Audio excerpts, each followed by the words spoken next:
அன்புள்ள சகோதரர்களே, சகோதரிகளே, தாய்மார்களே, இந்த மார்க்க வகுப்பிலே தாய்மார்கள், அதுபோல திருமணம் முடிக்க இருக்கக்கூடியவர்கள், சிறு பிள்ளைகள் அனைவரும் இருக்கிறீர்கள். இது எல்லோருக்குமே ஒரு தேவையான ஒரு தலைப்பு. சில விஷயங்களை நாங்கள் புரிந்து கொண்டு எமது வளரக்கூடிய தலைமுறைகளை, சந்ததிகளை நாங்கள் எப்படிப்பட்ட பிரச்சனைகளுக்கு மத்தியிலே வளர்க்க வேண்டியிருக்கிறது, உருவாக்க வேண்டியிருக்கிறது என்பதை பற்றி ஒரு சில அடிப்படையான விஷயங்களை இந்த இடத்திலே சொல்லிக்கொள்ளலாம் என்று நினைக்கிறேன். அன்புள்ள சகோதரிகளே, தாய்மார்களே, இந்த தலைப்பு மட்டுமல்ல, பொதுவாக எந்த தலைப்பாக இருந்தாலும் சரி, நாங்கள் ஒரு மார்க்க விளக்கத்தை அணுகுகின்ற பொழுது மிக பிரதானமான ஒரு விஷயம் இருக்க வேண்டும்.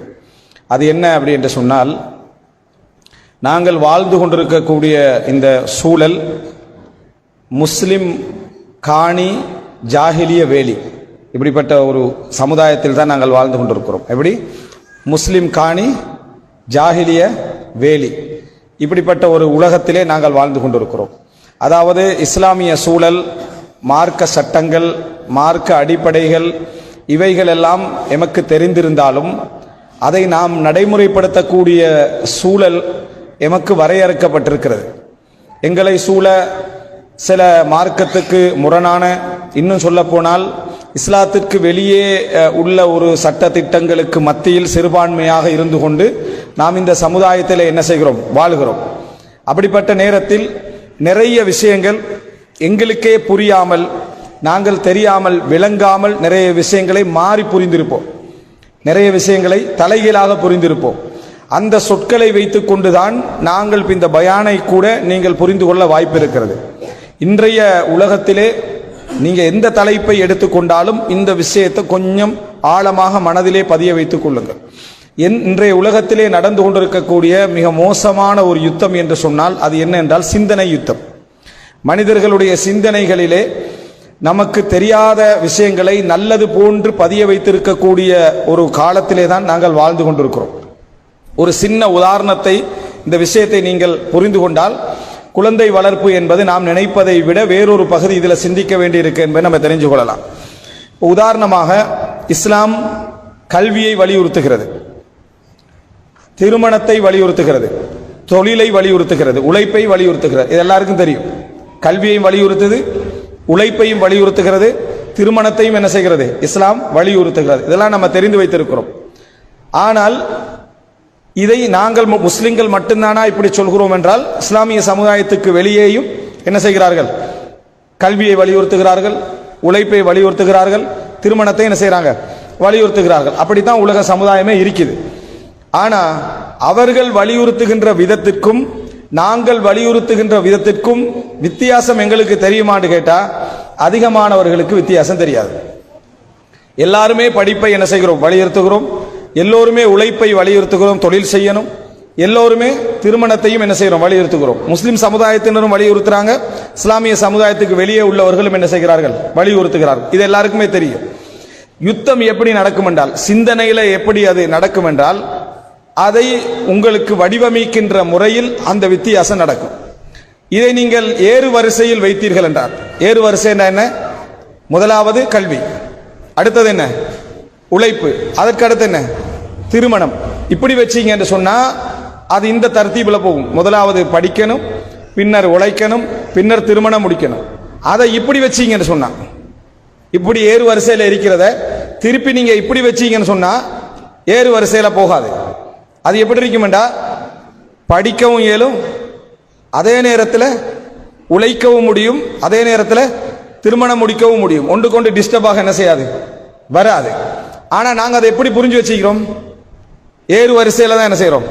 புரிஞ்சு வைத்திருக்கிறோம். அப்படி என்றால் ஒருத்தர் படிக்கணும், உழைக்க வேண்டும், பின்னர் என்ன செய்யணும்? திருமணம் முடிக்க வேண்டும். இதை நீங்க மாறி வச்சீங்கன்னு சொன்னா, படிக்கிற மாதிரி படிக்கலாம், அதே கால பகுதியில் உழைப்பது போல என்ன செய்யலாம்? உழைக்க, அதே கால பகுதியில் திருமணம் முடிப்பது போல் முடிக்கலாம். அது இப்படி போகும் இந்த லைன்ல. இல்லைண்டா ஸ்டெப் பை ஸ்டெப் என்ன செய்யும்? அது போய்கொண்டிருக்கும். இதுக்குத்தான் சொல்றது சிந்தனை யுத்தம் என்று சொல்லி. எங்களை எப்படி சிந்திக்க வைத்திருக்கிறார்கள் என்று சொன்னால், இந்த மெத்தட்ல தான் என்ன செய்யறாங்க? சிந்திக்க வைத்திருக்கிறார்கள். அப்படி என்று எடுத்துக்கொண்டா இன்றைக்கு பாடசாலைகள்லாம் அங்க இங்கெல்லாம் சிலபஸ் வந்து ஒரு மனிதன் அடிப்படை கல்வியை படித்து முடிவதென்றால் ஏ லெவல் என்று வச்சுக்கிறான். அப்படித்தானே? அடிப்படை கல்வியை படித்து முடிவதென்றால் என்ன? ஏ லெவல் வரைக்கும் என்ன செய்யணும்? படிக்கணும். ஏ லெவல் படிச்சு முடிகிற டைம்ல அட்லீஸ்ட் 18-19 வயசு என்ன செஞ்சிடும்? முடிந்து விடும். அப்படி முடிஞ்சிருமா இல்லையா? 17, 18, 19 வயசு முடிஞ்சிடும். அப்ப அதுக்கு பின்னால உழைக்கலாமான்னு கேட்டா உழைக்க இயலாது. ஏன்? அதுக்கு பிறகுதான் காலேஜ் போற வேலை இருக்குது, யூனிவர்சிட்டிக்கு போற வேலை இருக்குது. அதுக்கு பின்னால் ஒரு 4 வருஷம் படிக்கணும். அந்த 4 வருஷம் கிடைக்கிறதுக்கு இடையில வரைக்கும் 20 வயசு என்ன செஞ்சிடும்? ஆகிரும். இந்த 4 கிடைச்சேன்னு சொன்னா 24 வயசு. இன்னும் படிச்சு முடியல. அடுத்த கட்டம் என்ன? உழைக்கணும். 24ஓட வேலை கிடைச்சிருமா என்று கேட்டால் இல்லை. பேசிக்காக ஃபைல்களை நிரப்பிக்கணும், இன்டர்வியூகளுக்கு போற விஷயங்கள் நடந்துட்டு இருக்கும். அப்போ ஒரு வருஷம் இந்த உழைப்பு ஆரம்பிப்பதற்கு, பேசிக்கான உழைப்பு ஆரம்பிப்பதற்கு 25 வயசு ஆயிரும். 25 வயசு ஆயிரும். இப்ப நம்ம பயான் பண்றோம்னு வைங்களே, இஸ்லாம் கல்வியை வலியுறுத்துகிறது. என்ன, நீங்க எத்தனை வயசு? 25 வயசு வரை வலியுறுத்துகிறேன்னா வழங்குவீங்க. ஏன்னா எங்கட சிஸ்டத்துல என்ன போட்டிருக்கீங்கன்னா அந்த வடிவத்தை தான் எங்களுக்கு என்ன செஞ்சுக்கிறாங்க, கொண்டு வந்து சேர்த்திருக்கிறார்கள். அதனால 25 வயசு. அப்ப திருமணம் இஸ்லாம் வலியுறுத்துகிறது என்ன? 25 அல்ல, அதற்கு மேல் என்ற சிந்தனை எங்களுக்கு உருவாகும். அப்ப எங்களை சிந்திக்க வைக்கின்ற முறையில் தான் நம்ம இஸ்லாமிய முறைப்படி சிந்திக்கிறோமா, இஸ்லாத்திற்கு வெளியே இருந்து என்ன சிந்திக்கிறோம்? இஸ்லாமிய சப்ஜெக்டை தான் சிந்திப்போம், சொல்லப்பட்ட விஷயத்தை தான் நாங்கள் சிந்திப்போம். ஆனா யாருடைய முறையில சிந்திப்போம்? வேலி போட்ட வேண்ட முறையில சிந்திப்போம். அப்படின்னா முஸ்லிம் அல்லாதவர்கள் அல்லது இந்த உலகத்திலே சிஸ்டத்தை ஒரு மெத்தட்ல கொண்டு போகணும்னு நினைக்கக்கூடிய வேண்ட முறையில தான் நம்ம சிந்திப்போம். இப்ப 25 தான் என்று சொன்னா ஒருத்தன் 18ல உழைக்க போறவனை எப்படி பார்ப்போம்? படிப்பு இல்லை அவனுக்கு, அதனால என்ன செஞ்சிட்டான்? உழைக்க போயிட்டான். யாராவது 16ல உழைக்க போறவனை ஒருபடியா பார்க்கிறோமா? பார்க்க மாட்டோம். 16ல உழைக்க போறவனை யாருமே படிப்புல ஃபெயில், அதனால உழைக்க பேத்திக்கிறான். முறை இல்லாதவன் அதனால உழைக்க பேத்திக்கிறான். அவனுக்கு படிப்பு வரல, அதனால உழைக்க பேத்திக்கிறான். ஏன்? படிச்சு முடிஞ்ச பிறகுதான் என்ன செய்யணும்? உழைக்கணும் என்ற சிஸ்டம் எங்களுக்கு என்ன செஞ்சு பதிவு செய்யப்பட்டிருக்கிறது. சரி, இதை தாண்டி ஒருத்தர் உழைக்க ஆரம்பித்தால், 25 வயசுக்கு பிறகு ஒருவர் உழைக்க ஆரம்பித்தால், இதெல்லாம் எங்களுடைய பிள்ளைகளுடைய எதிர்கால சப்ஜெக்டோடு சம்பந்தப்படுற விஷயம். அதனால இந்த அடிப்படையை நான் உங்களுக்கு சொல்றேன். இப்போ உழைக்க ஆரம்பிச்சுட்டாரு வைங்களேன், சம்பாதிச்ச உடனே அவன் கல்யாணத்தை பேசினான்னு வைங்களேன், இப்பதானே சம்பாதிக்க ஆரம்பிச்சுக்கிறாய், உமாவுக்கும் கொடுக்கல, வாப்பாக்கும் கொடுக்கல, தங்கச்சியை பார்க்கல, அதுக்குள்ள உனக்கு என்ன கல்யாணம்? உனக்கு என்ன அவ்வளோ அவசரம்? அவனை ஒரு கெட்டவனா பார்த்துடுறது. அவன் சொல்றதுக்கே ஒரு 2 வருஷம் தாமதிப்பான். அவனை ஒரு கெட்டவனாக பார்த்து விடுவது. இப்ப 26ல 27ல அவன் ஒரு கல்யாணம் முடிக்கணும் அப்படின்னு நினைச்சாண்டா, பெரும்பாலான குடும்பங்கள்ல அது வந்து ஓகேன்னு சொல்லிட்டாலும் கொஞ்சம் அவசரப்பட்ட மாதிரி தான் இந்த காலத்துல ட்ரை பண்ண நினைக்கிறாங்க. பெண்களே பெரும்பாலும் 24, 25 வயசை தான் இப்ப செலக்ட் பண்ணிக்கிறாங்க. அப்படின்னா ஒரு 28, 29ல அவன் திருமணம் முடிக்கலாம் என்கின்ற இடத்துக்கு வாரான். 33 வயசுல என்ன சொல்றான்டா, கட்டாயம் ஃபுல் பாடி செக்அப் பண்ணணும்ன்றான். எத்தனை வயசுல? 33 வயசுல கட்டாயம் ஃபுல் பாடி செக்அப் பண்ணணும். சுகர் இப்ப 33ல வந்துருது. அவனை 4 வருஷம் தான் வாழ விட்டிக்கிறோம். அவனை எத்தனை வருஷம் வாழ விட்டிக்கிறோம்? 4 வருஷம். இது எல்லாத்தையும் இஸ்லாம் வலியுறுத்துகிறது என்று பயான் வேற பண்றோம். பயான் பண்றது பிழை இல்லை, நம்ம சிந்திக்க வச்சுக்கிற முறை தான் பிழை. எங்களை சிந்திக்க வைத்திருக்கக்கூடிய முறை பிழை. 33 வயசுல செக் பண்ணோன்னே என்ன சொல்றாங்கடா, உங்களுக்கு சுகர் ஸ்டார்டிங் லெவல்ல இருக்குது அப்படின்றான் அவனுக்கு. அவன் அப்பதான் திருமணம் முடிச்சான். அவன் ஒரு பிள்ளைய திருமணம் முடிக்கிறான். அந்த பிள்ளை வந்து A லெவல் வரைக்கும் தான் முடிச்சிருக்கு. A லெவல் வரைக்கும் முடிச்சு. உங்களோட வைஃப் படிச்சவரான்னு அவங்ககிட்ட கேட்குறாங்க. இல்ல பெருசா படிக்கல, A லெவல் வரைக்கும் படிச்சேன். A லெவல் வரைக்கும் படிச்சேன்டா கிட்டத்தட்ட 12 வருஷம் படிச்சிருக்கு. எத்தனை வருஷம் படிச்சிருக்கு? 12 வருஷம் படிச்சு. இவன் என்ன பதில் சொல்றான்? பெருசா என்ன செய்யல, படிக்கல. அவன் மொத்தம் எத்தனை வருஷம் படிக்கணும்? 12 வருஷ படிப்பையும் நீங்க உங்களோட மனைவியையோ அல்லது கணவனை அறிமுகப்படுத்துற இடத்துல எப்படி அறிமுகப்படுத்துறோம்? அவர் பெருசா என்ன செய்யல, படிக்கல. ஒரு 12 வருஷம் தான் படிச்சுக்கிறார். நம்ம நூஹ் அலைஹிஸ்ஸலாத்து காலத்தை போல 900 வருஷம் வாழ போறோம்டா, 12 வருஷம் படிச்சாருன்றதை குறைச்சி சொல்றது நியாயம். மொத்தமே 60 வருஷம் தான் வாழ போறோம். 10 இந்த பக்கத்துல சின்ன பிள்ளையா போயிருது, அந்த 10 வருஷம் 50க்கு போற சின்ன பிள்ளையா போயிடுறோம். மொத்தம் இருக்கக்கூடியது 40 வருஷம். இந்த 40ல 12 வருஷம் படிச்சதை எப்படி பேசி பழகிக்கிறோம்டா, அவர் அவ்வளவுதான் என்ன செஞ்சுக்கிறாரு, படிச்சுக்கிறான்னு பழகிக்கிறோம். இப்ப இஸ்லாம் கல்வியை வலியுறுத்துகிறது, உழைப்பை வலியுறுத்துகிறது, திருமணத்தை வலியுறுத்துகிறது என்றது சப்ஜெக்ட் சரி. ஆனா நம்ம சிந்திக்கிற முறை எப்படின்னா, அவன் சொன்ன மாதிரி என்ன செய்யறோம், சிந்தித்துக் கொண்டிருக்கிறோம். ஏக கால பகுதியில் கல்வியும், அவனுக்கு தகுதி இருந்தால் தேவை இருந்தால் அதே கால பகுதியில் உழைப்பும், அதே கால பகுதியில் திருமணமும் என்கின்ற பகுதியை நாங்களே இப்ப புரிஞ்சிட்டோம்னு வைங்களேன், அது சரிதான் புரிஞ்சாலும் எங்களுக்கு அவசரமா அதை பிராக்டிக்கலுக்கு கொண்டு போயல் இருக்குதா? இயலாது. சூழல் நம்ம அப்படிப்பட்ட சிஸ்டத்துக்குள்ளதான் படிக்கணும், அப்படிப்பட்ட சிஸ்டத்தால தான் நம்ம வெளியேற வேண்டியிருக்குது, அப்படிப்பட்ட முறையில தான் வர வேண்டியிருக்குது. இப்படி ஒரு காலப்பகுதியை வைத்துக்கொண்டு நம்ம சிந்திச்சோம் என்று சொன்னால் நிச்சயமாக எங்களால் சிந்திக்க முடியும். முதலாவது, எங்களது குழந்தை வளர்ப்பு, நமது குழந்தைகளுடைய நவீன சவால்கள்ல முதல் பகுதியாக நீங்க எழுதி கொள்ள வேண்டிய விஷயம், வளர்க்கக்கூடிய பெற்றோர்கள், பொறுப்பாளர்கள், சமூக தலைவர்கள், பாடசாலை அதிபர்கள், ஆசிரியர்கள், இவர்கள் எல்லோரும் முஸ்லிம் சமுதாயத்தவர்களாக இருந்தால் இஸ்லாத்துடைய சிஸ்டத்துக்கு எதிரான சிந்தனை யுத்தம் ஒன்று என்ன செய்கிறது, நடந்து கொண்டிருக்கிறது. அது நமக்கு தெரியாமலே நம்முடைய மனசுல பல விஷயங்களை பதிவு செய்ய வைத்திருக்கிறது. எங்களுக்கு தெரியாமலே பல விஷயங்களை எங்களுக்கு பதிவு செய்ய வைத்திருக்கிறது. இந்த பதிவு செஞ்சிட்டோம் என்று சொன்னா நம்ம எத்தனையோ விஷயங்களை விளங்குவதற்கே டைம் ஆகிறோம். 17 வயது சிறுமிக்கும் 16 வயது சிறுவருக்கும் இடையில் தவறான தொடர்பு. 17 வயசு சிறுமி என்றான். எத்தனை வயசு சிறுமி? 17 வயசு சிறுமி. அதை முஸ்லிம்களும் அங்கீகரிக்கிறாங்க. என்ன சொல்றாங்கடா, ஓ இன்னும் 18 வயசு ஆகல போல இருக்கின்றாங்க. இந்த 18 வயசு என்று கொண்டு வந்தது யாரு? 18 வயசாகினால் தான் ஒரு மனிதன் என்ன செய்யறான், அந்த அதாவது பெரியவனாகிறான்.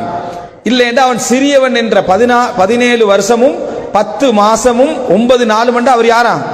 சிறுவர். ஒரு நாள் தாண்டிட்டார்னா பெரியவர். ஒரு நாள் டிசம்பர் 30 அவர் சிறியவர், அடுத்த ஜனவரி 18 வயசு முடிஞ்ச அடுத்த ஜனவரி 1 பெரியவர். சட்டமே மாறுது. இது யோசிச்சு பார்த்தாலே மூளைக்கு பொருத்தம் இல்லாத சட்டம் என்றது தெரியுது. ஆனா நாங்க எப்படி பழகிக்கிறோம்? அதுதான் பெரியவர் சிறியவர் என்ற பேச்சுக்கு நம்ம என்ன செய்யறோம், பழகி இருக்கிறோம். அவன் நீங்க யோசிக்க வேண்டிய சிந்திக்க வேண்டிய விஷயம் இதுதான். எங்களை சுத்தி நடந்து கொண்டிருக்கக்கூடிய முதல் சப்ஜெக்டே சிந்தனை யுத்தம் என்பதை மனதில் பதிய வைக்க வேண்டும். சிந்தனை யுத்தம் என்பதை மனதிலே பதிய வைக்க வேண்டும். இன்னும் ஒரு வகையில் சில விஷயங்கள் உதாரணங்கள் இருக்குது. இந்த சிந்தனை யுத்தம் எங்கெங்கெல்லாம் சம்பந்தப்படுகிறது என்பதை நான் பின்னால சொல்றேன். அதாவது சிந்தனா ரீதியாக எங்களுடைய எல்லா பகுதிகளையும் அப்படி மாற்றி இருக்கிறார்கள். அந்த இடத்திலிருந்து அதாவது விலக்கி வைத்திருக்கிறார்கள். அதனால் நம்ம சிந்திக்கிற முறை, பிள்ளைகளை பத்தி கவலைப்படுற முறையும் அவன் சொன்ன முறையில தான். நம்ம பிள்ளைகளை பத்தி கவலைப்படுறோம் எப்படி தெரியுமா? அவன் எப்படி கவலைப்படணும் என்று சொல்லிக்கிறான் அந்த முறையில். கவலைப்பட வேண்டும் என்பது சரி, எப்படி கவலைப்பட வேண்டும் என்றது அதாவது எங்கட சிஸ்டத்தில் பதிவு செய்யப்பட்டிருக்கிறது. அதில் தான் நம்ம என்ன செய்யறோம், நம்ம பதிவு செய்கிறோம். உதாரணமா இளைஞர்கள் ஒரு 11, 12 வயசுல இருந்து 20 வயசு வரைக்கும் உள்ள இளைஞர்களாக இருக்கலாம், யுவதிகளாக இருக்கலாம். பெற்றோர்கள் எப்படி பார்க்கிறேன்னா, குழப்பமான ஒரு வயசு, ஒன்னும் விளப்பம் இல்லாத ஒரு வயசு, விளங்காத ஒரு வயசு, எப்ப பார்த்தாலும் ஒரு துடினமா இருந்து கொண்டிருக்கக்கூடிய வயசு, அவனுக்கு ஒன்னும் விளங்காது, கெட்டு போற வயசு, இப்படித்தானே சொல்லி பழக்கிக்கிறோம். இது யார் சொல்லி தந்தது? அப்படித்தான் அவன் எரிப்பான்னு சொல்லி யார் சொல்லி தந்தது? இந்த சிந்தனை எங்கேயாவது நம்ம புரிஞ்சு விளங்கிக்கிறோமான்னு கேட்டா இல்லை. 40 வயசுக்கு பிறகு உள்ள குழப்பம் செய்யல. ஊர்ல உள்ள அத்தனை பிரச்சனையும் பெரிய வயசால உள்ள வார பிரச்சனை எத்தனை இருக்கு. நிர்வாக சண்டைகள்ல இருந்து, போட்டி பொறாமையில இருந்து, பிசினஸ் பிரச்சனையில இருந்து, கொள்ளையில இருந்து, குழப்பத்துல இருந்து, போதை விக்கிறவன்ல இருந்து யாரு? 20 வயசுக்குள்ளையா?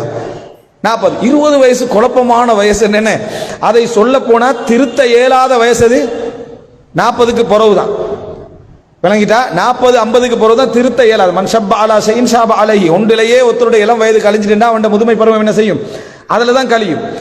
இந்த வயசை நம்ம அப்படி சொல்லி கொடுத்ததுனால அவனுக்கு அது பிளஸ்ஸா போகுது. யாரு? இளைஞனுக்கு. நான் குழப்பம் வயசு தானே, சரி குழப்பம் செய்யறேன், என்ன அவனுக்கு அந்த ஒரு மைண்ட் செட் பதிஞ்சிருது. உண்மை அதல்ல. ஒருவர் எந்த சூழல்ல இருக்கிறாரோ, அவர் பெரியவராயிருந்தாலும் சிறியவராயிருந்தாலும் அந்த சூழலுக்கு ஏற்பதான் அவன் என்ன செய்வான், உருவாகுவான. தவிர வயசுல அதுல சப்ஜெக்ட் ஒன்று என்ன இல்லை என்பதை புரிஞ்சுக்கிறோம். சூரா கஹஃப் எல்லாரும் வெள்ளிக்கிழமை ஓதுறோம். அல்லாஹ் குர்ஆன்ல எப்படி சொல்றான்? இன்னஹும் ஃபித்யத்துன் ஆமனு பிரப்பிஹிம், அவர்கள் இளைஞர்கள், தங்கள் இறைவனை நம்பிய இளைஞர்கள் அல்லாஹ் தஆலா சொல்றார். ரசூலுல்லாஹ் கிட்ட படிக்க வராங்க. நஹ்னு ஷபபத்துன் முத்தகாரிபூன், நாங்கள் சமவயதுடைய இளைஞர்களாக என்ன செய்தோம், இருந்தோம். அந்த பிரு மவுனான்னு சொல்றதுல 70 பேர் கொல்லப்பட்டாங்களே, ரசூலுல்லாஹ் குனூத் ஓதினாங்களே, அந்த 70 பேர் யாரு? இளைஞர்கள். நம்ம பேசுற அப்துல்லா இப்னு மஸ்ஊத், அப்துல்லா இப்னு உமர், உசாமா ரலியல்லாஹு அன்ஹு, இந்த எத்தனையோ நபி, அப்துல்லா இப்னு அப்பாஸ், அப்துல்லா இப்னு ஜுபைர், எல்லாம் யாரு? இளைஞர்கள்.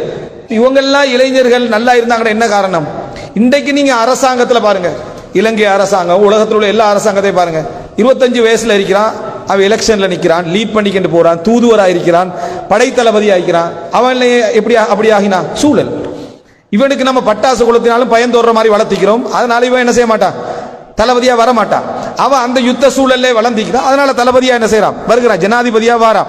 அதே போல என்ன இளவரசரா வாரா, ஒரு தூதுவர வாரானா இல்லையா, வளர்க்கப்படுகின்ற சூழல். அப்ப இளைஞர்கள் என்றால் இப்படி என்று யார் கொடுத்தது, யாரோ நமக்கு டிசைன் பண்ணினதுக்கு ஏற்ற மாதிரி தான் பார்ப்போம். இப்படிதான் பிள்ளைகளையும் பார்ப்போம். இதுதான் சிந்தனை சவால் என்றது. புள்ள கொஞ்சம் கூடுதலாக ஏதாவது சத்தம் போட்டு தெரிஞ்சா அவனுக்கு ஒரு பேர் வச்சு, சம்திங் ஒரு ரோங் ஒன்று இவனுக்கு என்ன செய்யுது இருக்குது, சுரப்பி ஒன்று மாறி வேலை செய்யுது ஒரு உங்களுக்கு ஒன்று தந்துட்டாங்கன்னு வைங்களேன். அதுல இருந்து உங்களோட மைண்ட்ல என்ன இருக்கும்டா, சுரப்பியை கிளியர் பண்றதுல தான் என்ன செய்யும், சிந்தனை இருந்துட்டு இருக்கும். அவன் சாதாரணமா ஓடி பேத்து விழுந்தாலும் இவன் எப்ப பார்த்தாலும் ஓடி போய் என்ன செய்யறான், விழுகிறான். ஏதாவது ஒரு வேலை ஒன்றை செஞ்சாலும் டிஃபரெண்டா பார்க்கிறான். இந்த துடினமாகவே இருந்து கண்டிக்கிறான். அதுக்கு ஒருத்தர் உங்கள்கிட்ட சொல்லிடுவாரு, பிராய்லர் கோழிகள் கூடுதலா சாப்பிட்றதுனால தான் பிள்ளைகள்ட்ட துடினம் இன்றைக்கு அதிகமாயிட்டு. அதிலிருந்து கடைக்காரனை வெறுத்துறது விளங்கிட்டா. சும்மாவான கதைகளையும் கதையாடல்களையும் உருவாக்கம் செஞ்சு நீங்க என்ன செஞ்சிடறீங்கன்னா, ஒரு சிந்தனைகளை என்ன செஞ்சிடறீங்க, உள்வாங்கிடுறீங்க. நீங்க சிறப்பாக வாழ வேண்டும் என்றால், நல்ல முறையில் இருக்கணும் என்றாக இருந்தால், முதலாவது நீங்க மனதில் பதிய வைத்துக் கொள்ள வேண்டும், எவருடைய தகவலையும், அது யாராயிருந்தாலும் சரி, எவருடைய தகவலை எவனுடைய தகவலை என்ற தலையில என்ன செய்யறதில்லை, போட்டுக்கொள்வதில்லை. எந்த மீடியாவுடைய செய்தி தலையில போட்டுக்கொள்றதில்லை. எந்த ஒன்றையாவது எடுப்பதாக இருந்தால் அந்த துறை சார்ந்தவர்களுடைய ஒரு 3, 4, 5 பேர் அதை உறுதிப்படுத்தி அப்படி ஒன்று இருக்கிறது என்று சொன்னா மட்டும்தான் என்ன செய்யறது, நான் நம்புவேனே தவிர மற்றபடி நம்ப மாட்டேன் என்றால் மட்டும்தான் நீங்க நிம்மதியா என்ன செய்யலாம், உங்களுக்கு இருக்கலாம் என்பதை புரிஞ்சு கொள்ள வேண்டும். இப்ப தேவையில்லாத சப்ஜெக்ட் எல்லாம் வருவதற்கான இன்றைய பிரச்சனைகள்ல முதலாவது அம்சமாக நீங்க பதிய வைத்துக் கொள்ள வேண்டிய விஷயம் என்னன்னா, சிந்தனை யுத்தம் ஒன்று உங்களுக்கு என்ன செய்து நடக்குது. இந்த சிந்தனை யுத்தத்தை நீங்க இன்னும் சரியா விளங்கிக்கணும்னா, ஒரு படம் வந்துச்சு, ரசூலுல்லாஹ்வோட வரலாறு. என்ன பேர், ரசூலுல்லாஹ்வோட வரலாறு. பார்க்காதவங்க இருப்பாங்கன்றதுனால அந்த பேரை சொல்லல, சரியா, நபிகளாருடைய வரலாறு. அதை பெரும்பாலும் இங்கிலீஷ்ல வந்தது. அதை யாராவது படிச்சீங்கன்னா, அதை பார்த்தீங்கன்னா, அதுக்கு பிறகு நீங்க ஹம்சா ரலியல்லாஹு அன்ஹுடைய வரலாறு படிச்சீங்கன்னா அதுல வர்ற படம் தான் உங்களோட தலையில இருக்கும். உமர் ரலியல்லாஹு அன்ஹு வந்தீங்கன்னா அதுல வாரவருடைய படம் தான் உங்களுடைய தலையில நிற்கும். ரசூலுல்லாஹ் என்ற சொல்ல லைட் கொண்டு போற மாதிரி ஒரு ஃபீல் என்ன செய்யும், உங்களுக்கு ஏற்படும். இந்த முசீபத்தை உங்களோட மண்டையில ஏத்தினது யாரு, அந்த படம். இது யாரு, அப்ப இதுவரைக்கும் கற்பனையில வராத ஒன்று இருந்ததை இனி உங்களுக்கு நீக்கவே இயலாது. அதை உங்களால் என்ன செய்யலாது, அதை பார்த்த பின்னால உங்களால் நீக்கவே முடியாது என்கின்ற அளவில் ஆகிரும். உம்ரா போகாம இருக்கக்குள்ள மக்காவை பத்தி மதீனாவை பத்தி பார்த்த கற்பனையும் போயிட்டு வந்த பிறகு எங்களுக்கு சிந்தனையில பதிஞ்சிக்கிறது வித்தியாசமா இருக்கும். ஏன்னா நம்ம கண்டுட்டோம். எப்பொழுதுமே காணாமல் இருக்கும் வரைக்கும் கற்பனை பவராக இருக்கும். கற்பனை என்ன செய்யும், பவராக இருக்கும். கண்ட பிறகு இவ்வளவுதான் ஆயிரும், சரியா. இதனால நீங்க எப்பயும் புரிஞ்சுக்கணும், உங்களோட சிந்தனையில நீங்க எதை பார்த்தாலும் ஒரு செல்வாக்கு ஏற்படும். அதுக்கு பின்னால குழந்தை வளர்ப்பு, மற்றபடி உள்ள இளைஞர்கள், கணவன் மனைவி என்ற இந்த மாதிரியான சப்ஜெக்ட் எல்லாமே உங்களுக்கு பிரச்சனை இல்லாதவைகள் எல்லாம் நிறைய பிரச்சனைகளாக மாறும். பிரச்சனை இல்லாதவைகள் எல்லாம் நிறைய பிரச்சனைகளாக மாறும்.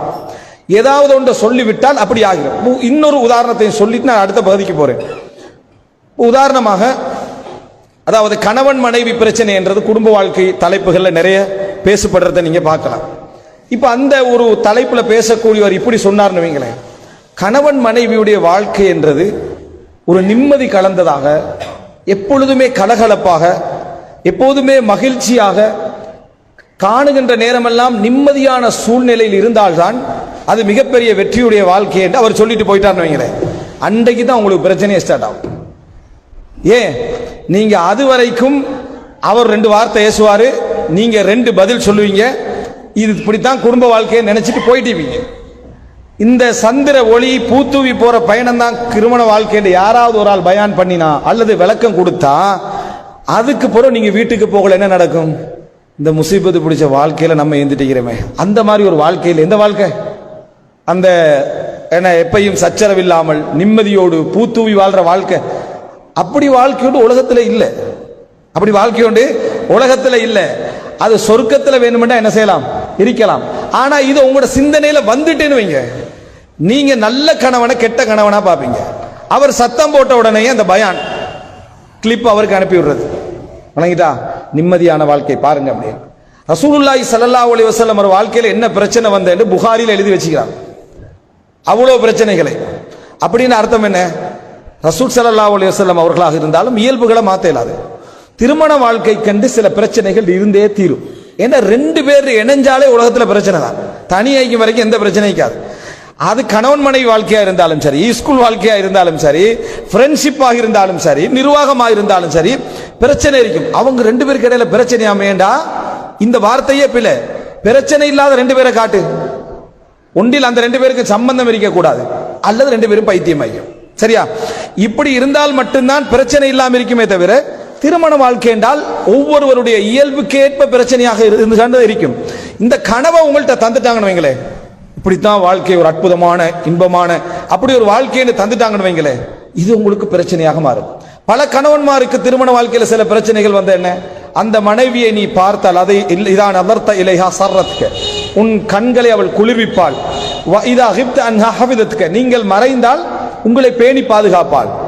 இந்த ஹதீஸை சொன்னி, இந்த ஹதீஸ் சொல்லிட்டு போறதுல பிரச்சனை இல்லை. இந்த ஹதீஸ்ல ஒரு விளக்கத்தை ஏத்தி விட்ட என்ன, வீட்டுக்கு கணவன் வருகிற நேரத்தில் நல்ல முறையில் உடுத்து மேக்கப் பண்ணி நீங்க புது ட்ரெஸ்ஸாக போட்டிருக்கணும் என்று ஒரு விளக்கத்தை கொடுத்துட்டாங்கன்னு வைங்களேன்.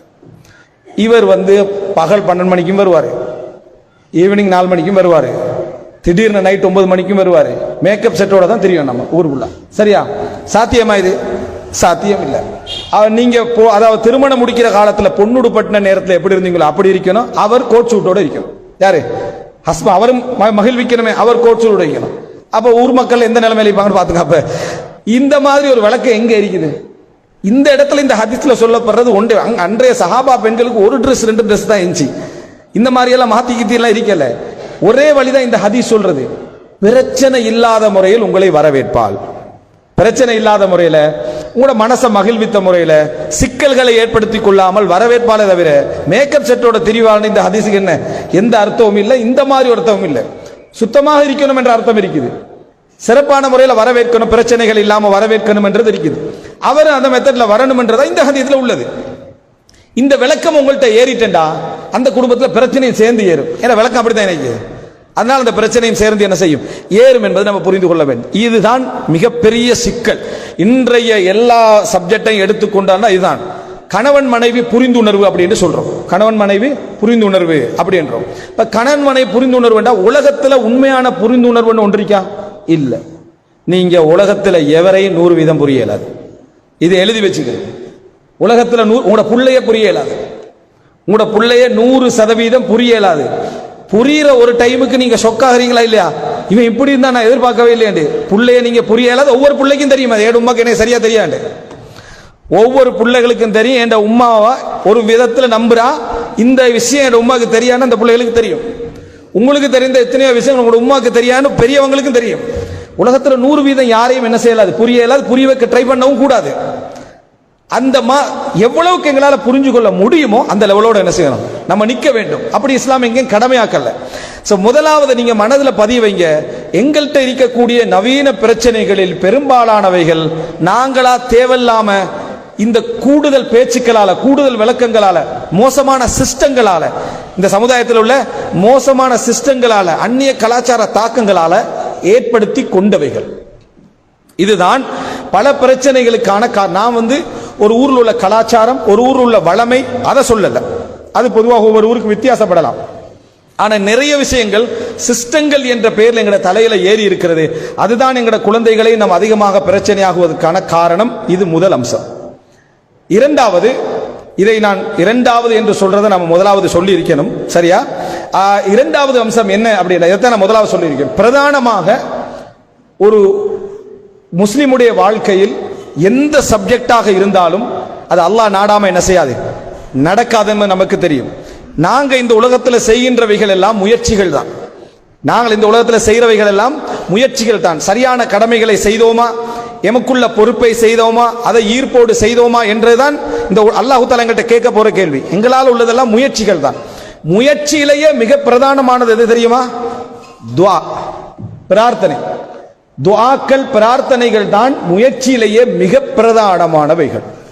பிள்ளைகளை பற்றி கவலைப்படக்கூடிய பெற்றோர்கள் பிள்ளைகளுக்காக துஆவுடைய விஷயத்தில் எவ்வளவு கவனம் செலுத்துகிறோம் என்று உங்களோட மனசுல என்ன செய்யுங்க, டச் பண்ணி கேட்டுப்பேன். ஏன்னா பிரார்த்தனை இல்லாம வேற ஒரு முஃமினுடைய வாழ்க்கையே முழுசா என்ன? துஆ தான். துஆவால தான் எல்லாமே என்ன செய்யும்? எங்கள் உள்ளத்துல சேஞ்ச் வரும், மாற்றங்கள் வரும். அல்லாஹு தஆலா அதை நாடுவான்றதெல்லாம் துஆ தான்.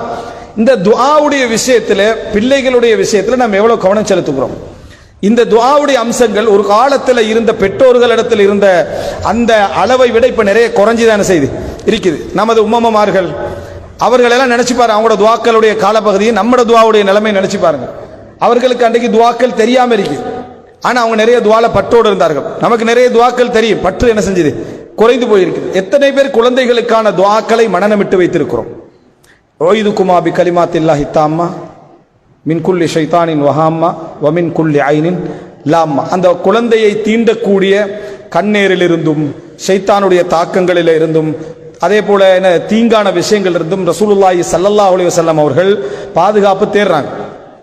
இது இப்ராஹிம் அலைஹிஸ்ஸலாம் கேட்ட துஆன்னு சொல்றாங்க. ஹசன் ஹுசைனுக்காக பாதுகாப்பு தேடுறாங்க. தந்தையுடைய அந்தஸ்தில் இருந்து கொண்டு பாட்டனாராக என்ன செய்றாங்க? அதை தேடுகிறார்கள். ரப்பனா ஹப்லனா மின் அஸ்வாஜினா வ துர்ரியாத்தினா குர்ரத அயுனின் வஜஅல்னா லில் முத்தகீன இமாமா. அஸ்வாஜினானா எங்களது துணைகளை, கணவன் மனைவி, அதே போல மனைவி கணவன், இப்படி ரெண்டு பேருமே கேட்க முடிந்த ஒரு துஆ. திருமணம் முடித்தவர்கள் முடிக்காதவர்கள், ஏண்டா திருமணம் முடிக்காதவர்களா இருந்தால் அது ஏற்படுகிற நேரத்தில் அது என்ன செய்கிறது? அந்த பிரார்த்தனை சம்பந்தப்படுது. எனவே இந்த துஆக்கள் அனைவரும் கேட்க வேண்டிய ஒரு துஆ உண்டு. இந்த துஆவை திருமணம் முடித்து ஒருவர் மனைவியே இல்லாத, அதாவது காலப்பகுதி ஒரு 70-80 வயசு அடைகிறாங்க, அவங்களும் இந்த துஆவை கேட்கலாமே. கண் குளிர்ச்சி என்பது இம்மையிலும் தான் மறுமையிலும் தான் எல்லா காலப்பகுதியும் குறிக்கக்கூடிய ஒரு துஆ. இந்த துஆவை ஆழ் மனதில் வைத்துக்கொண்டு இந்த துஆவை எத்தனை பேர் கேட்டிருக்கிறோம்? அல்லாஹ் ரப்பல் ஆலமீன் ஒரு குடும்பத்துக்கு கண் குளிர்ச்சியை கபூல் செய்து விட்டால் அதுக்கு மேல என்ன? அல்லாஹ் ரப்பல் ஆலமீன் மற்ற எல்லாத்தையும் என்ன செஞ்சிருவான்? அதுல கொண்டு வந்து சேர்த்து விடுவான். அதே போல எத்தனை இது போன்ற துஆக்களை பிள்ளைகளுக்கு நம்ம சொல்லி கொடுத்திருக்கிறோம். ரப்பி ஜித்னி இல்மான்னு சொல்லு. ரசூலுல்லாஹி ஸல்லல்லாஹு அலைஹி வஸல்லம் அவர்களுக்கு வஹி இறங்கி கொண்டிருக்கிறது. அந்த நபிக்கு அல்லாஹ் தஆலா சொல்லி கொடுக்கிறான், வகுர் ரப்பி ஜித்னி இல்மா, நபியே நீங்கள் சொல்லுங்கள், ரப்பி ஜித்னி இல்மா, எனக்கு அறிவை அதிகப்படுத்து அப்படின்னு. மூசா அலைஹிஸ்ஸலாம் கேட்கிறார், ரப்பி ஷ்ரஹ் லி சத்ரி வ யஸ்ஸிர் லி அம்ரி வஹ்லுல் உக்தத்தம் மின் லிசானி யஃப்கஹு கௌலி. அப்ப இதெல்லாம் தெளிவுக்கும் படிப்புக்கும் அறிவுக்குமான துஆக்கள். இந்த துஆக்களை பிள்ளைகளுக்கு நாங்க எத்தனை பேருக்கு சொல்லி கொடுத்திருக்கிறோம்? அல்லாஹும்ம இன்னி அஸ்அலுக இல்மன் நாஃபிஆ வ ரிஸ்கன் தய்யிபா வ அமலன் முத்தகப்பலா. இப்படி எத்தனை துஆக்களை நம்ம என்ன செஞ்சிருக்கிறோம்? சொல்லி கொடுத்திருக்கிறோம். எனவே இது போன்ற விடயங்களில் நாங்கள் கூடுதலாக கவனம் நாங்களும் கேட்க வேண்டும். தஹஜ்ஜுடைய நேரங்களில், தொழுகைகளில், சுஜூதுகளில் பிரார்த்தனை தான் வாழ்க்கைன்றதை முதலாவது நம்பணும். பிரார்த்தனை தான் வாழ்க்கை என்பதை முதலாவது நம்ப வேண்டும். பிரார்த்தனையால் தான் அனைத்தும். முயற்சியும் பிரார்த்தனையும் அல்ல, முயற்சியில் முதலாவது பகுதி என்ன? பிரார்த்தனைகள் தான். துஆக்கள் தாண்டு குழந்தைகளுடைய விஷயத்தில் அணுது, அதுவும் இன்றைய காலகட்டத்தில் சூழ்நிலையில விளக்கத்தோட நம்ம அணுக வேண்டியிருக்குது. என்ற சிஸ்டம் எல்லாம் மாறி இருக்கிற ஒரு காலகட்டம். துஆக்களை நிறைய பிள்ளைகளுக்காக, கணவனுக்காக, அதே போல கணவன் மனைவிக்காக, பிள்ளைகள் பெற்றோர்களுக்காக, பெற்றோர்கள் பிள்ளைகளுக்காக நிறைய துஆ செய்ய என்ன செய்யணும்? பழக வேண்டும். அப்படி சொல்லிக் கொடுக்க வேண்டும். இந்த துஆக்கள்ல கூடுதல் கவனம் செலுத்துங்கள். பிள்ளைகளுடைய எதிர்காலத்தையும் பிள்ளைகளுடைய நிகழ்காலத்தையும் மிகவும் கவனத்தில் எடுத்துக்கொண்டவர்கள். மூன்றாவது, இந்த குழந்தை வளர்ப்பு என்று சப்ஜெக்ட் வார நேரத்திலேயே பெற்றோர்களுக்கு மிக பிரதானமாக சிந்தனையில் இருக்கக்கூடிய இன்னொரு நவீன ரீதியான ஒரு விஷயம் என்ன என்றால், அந்த பிள்ளைக்கு மீடியாட சப்ஜெக்டை எப்படி குறைக்கிறது. அதாவது மொபைல் போன், டெப், அதே போல லேப்டாப், இது போன்ற விஷயங்கள் எல்லாம் சுத்தி இருக்கிறதுனால இதை பயன்படுத்தாமல் எப்படி அவனை வளர்ப்பது என்று யோசிச்சு முடிய கூட அவன் பயன்படுத்தி 6 வருஷம் ஆயிருது. யோசிச்சுட்டு தான் இருக்கிறாங்க, இதை எப்படி இல்லாம ஆக்குறது என்று பிறக்க முந்தி யோசிக்கிறாங்க. ஆனா யோசிச்சு முடிகிற சந்தர்ப்பத்தில் அவன் எல்லாம் பழகி எல்லா இடத்துக்கும் வந்துடுறான். அது போல இவரே பெருமை அடிக்க ஆரம்பிக்கிறார். அவனுக்கு நல்ல முறையில் பட்டன் தட்ட தெரியும், எல்லாம் நல்லா யூஸ் பண்றான்னு சொல்ற அளவுக்கு இவர் மாறிடுறாரே தவிர இவர் தடுத்த மாதிரி விளங்கல. இந்த சோசியல் மீடியா பிரச்சனைகளை எப்படி தவிர்ப்பது என்று யோசிச்சுக்கிறான். முதலாவது அம்சம் என்னன்னா, ஒரு காலத்தில் ஒருத்தன் வாழ்ந்து கொண்டு அந்த காலத்தில், அதாவது அந்த சமுதாய ரீதியாக தவிர்க்கவே முடியாத ஒரு அங்கமாக மாறிவிட்ட ஒன்றை ஒருத்தர் தவிர்க்கிறதுக்கு யோசிக்கிறதே புத்திசாலித்தனமின்மை. ஒருத்தர் இன்றைய காலத்தில் நான் வாகனத்திலே போகக்கூடாதுன்னு யோசிக்கிறான்னு வைங்களேன். என் பிள்ளைய வாகனத்தில் அனுப்பக்கூடாது, நானும் வாகனத்தில் போகக்கூடாதுன்னு யோசிச்சா சாத்தியமா?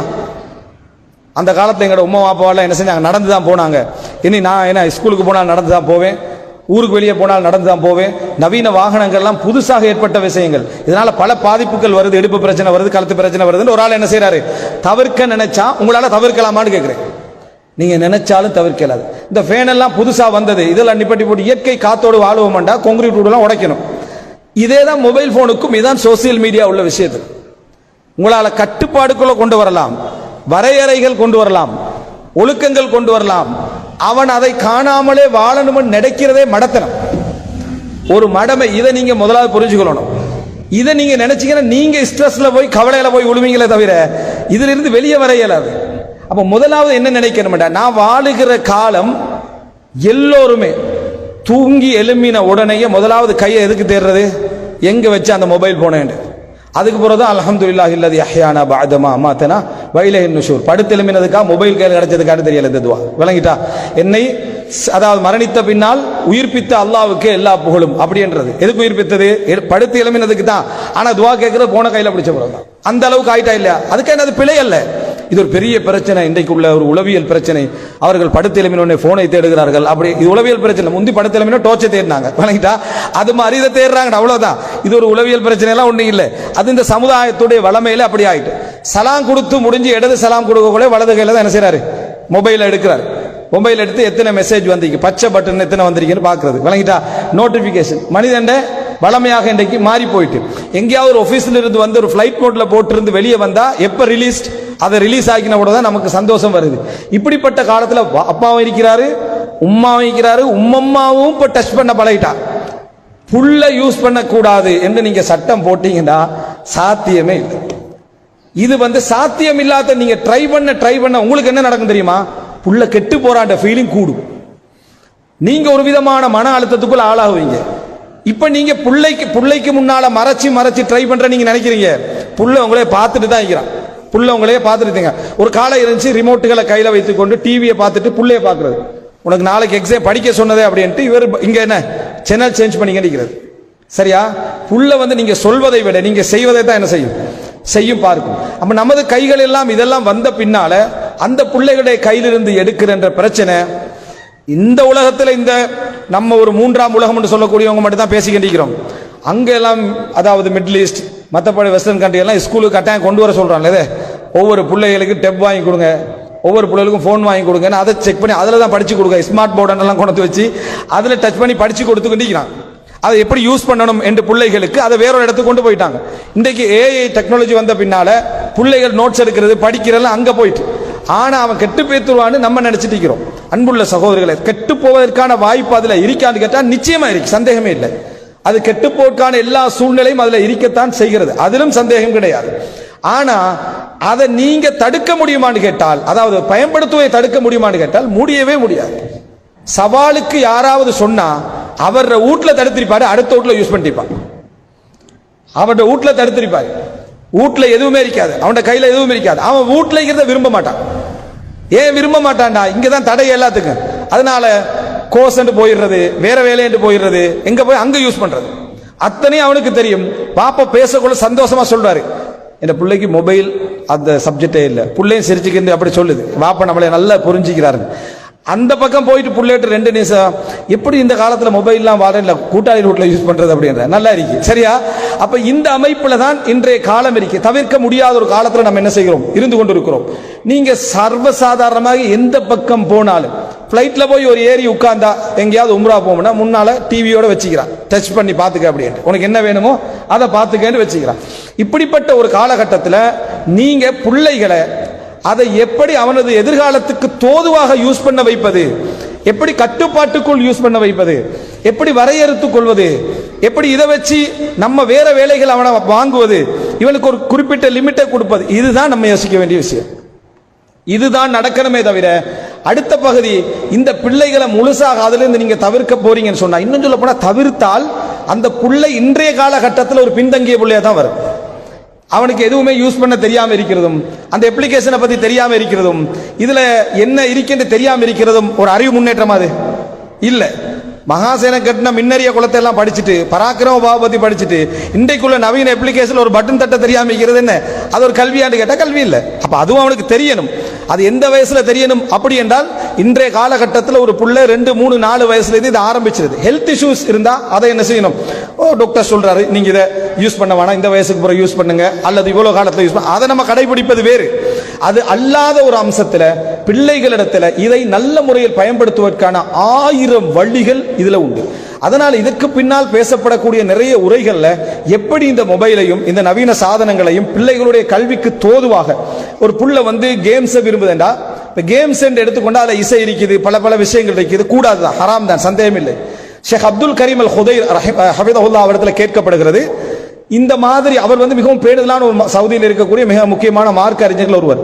என் பிள்ளைக்கு நான் இந்த மொபைல் மீடியா அது இது கேம்ஸ் எதுவுமே என்ன செய்யறதில்லை, கொடுப்பதில்லை. ஆனா அதனால அவன் வீட்டில் இருக்கிறதுக்கு என்ன செய்யறான் இல்லை, இருக்கிறான் இல்ல, எடுத்து வெளியே போறான். வெளியே போனா எனக்கு என்ன பயமா இருக்குன்னா வேறு பழக்கங்கள் என்ன, பிண்டைக்கு போதை பொருட்கள் மற்ற விஷயங்கள் பல பழக்கங்கள் இருக்கு. என்ன கண்காணிப்புக்கு வெளியே போறான். அதை நினைச்சால் என்ன அச்சமாக இருக்கிறது.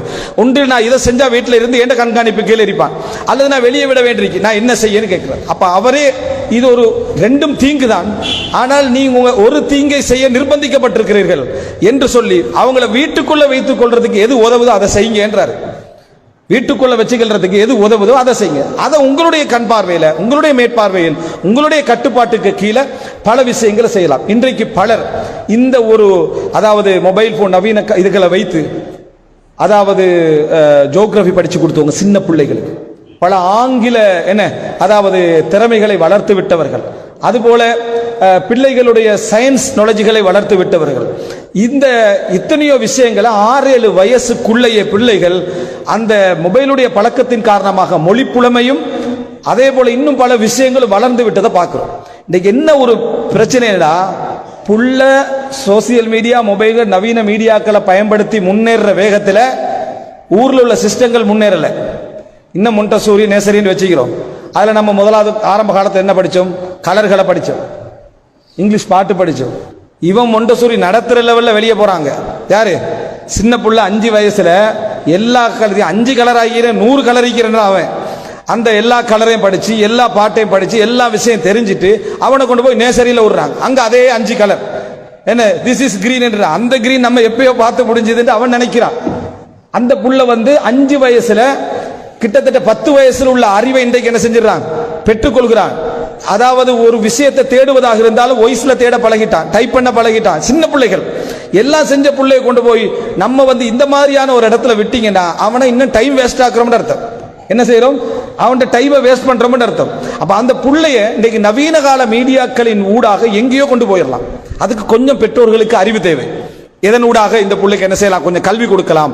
அதாவது விளையாட்டின் ஊடாக எவ்வளவு கல்வியை கொடுக்கலாம், விளையாட்டின் ஊடாக என்ன ஒழுக்கங்களை என்ன செய்யலாம் கொடுக்கலாம் என்ற அமைப்பில் நம்ம அந்த பிள்ளை என்ன செய்யணும், உருவாக்குவதற்கு பழக வேண்டும். எனவே இந்த நவீன மீடியா சம்பந்தமான விஷயங்கள் சுருக்கமாக தான் எனக்கு இப்ப சொல்லலாம். ஆனால் அதில் எப்படியெல்லாம் நம்ம கல்வி வழங்கலாம் என்ற ஒரு பகுதி, அது வந்து ப்ரொஜெக்டர் போட்டு கொஞ்சம் இதுல வந்து என்னென்ன விஷயங்கள் நம்ம பிள்ளைகளுக்கு சொல்லிக் கொடுக்கலாம் என்பதை நம்ம பழகலாம். இது அதாவது மிக பிரதானமான 3வது விஷயம்.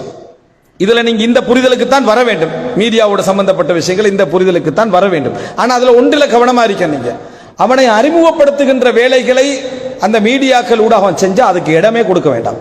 அப்படின்னா என்ன, ஐடி திறக்கிறது, தன்னை அறிமுகப்படுத்துறது, தான் போஸ்ட் பண்ண பார்க்கிறது சின்ன வயசுக்குள்ள, சரியா, தன்னுடைய வேலைகளை போஸ்ட் பண்ண பார்க்கிறது, இது அவனுக்கு அறிவை வளர்ப்பதை விட அறிமுகத்தை வளர்ப்பதில் தான் ஆர்வத்தை கொடுக்கும். அறிமுகத்தை வளர்ப்பதே நிறைய சின்ன பிள்ளைகள்ட்ட மீடியால வந்து அந்த புள்ள அப்படி பேசுது இப்படி பேசுன்னு சொல்றீங்க தானே, கொஞ்சம் 5-6 வருஷத்துல அந்த பிள்ளைகளுக்கு அட்ரஸ் இருக்காம போயிடும். ஒரு கல்வி ஒரு பயன்பாடு வேணுமெண்டா கிடைக்கலாம், அவர்களுக்கு ஏதாவது ஒரு காலேஜ்ல இடம் கிடைக்கலாம், படிக்க கிடைக்கலாம். மற்றபடி அந்த அறிமுகம் ஆபத்து. சின்ன பிள்ளைகளுக்கு அறிமுகம் என்பது ஒரு ஆபத்தான ஒரு இடம். கல்வியை தான் நம்ம அறிவை கொடுப்பதற்கான வழிகளைத்தான் நம்ம இதில் என்ன செய்ய வேண்டும், தேட வேண்டும். எதையாவது லொகின் ஆகி அல்லது சைன் அப் ஆகி அதில் ரெஜிஸ்டர் ஆக பார்க்கிறான்னா அதில் மட்டும் நம்ம கவனமாக என்ன செய்ய வேண்டும், இருக்க வேண்டும். அடுத்ததாக 4வதான ஒரு விஷயம் என்ன அப்படின்னு சொன்னால், இந்த பிள்ளைகளுக்கு பெற்றோர்களுடைய சிந்தனையில மிக போராட்டமாக இருந்து கொண்டிருக்கக்கூடிய ஒரு விஷயம், கல்வி கொடுக்கிறது. சின்ன வயசுல கொடுக்கிறது, எந்த வயசுல கொடுக்கிறது, எப்படி கொடுக்கிறது, இவனை எப்படி ஒரு இடத்துல உட்கார வைக்கிறது, இது வந்து அடிக்கடி வரக்கூடிய கேள்விகள். அதை பிள்ளைக்கு படிப்பிக்க ஸ்டார்ட் ஆக்குறது.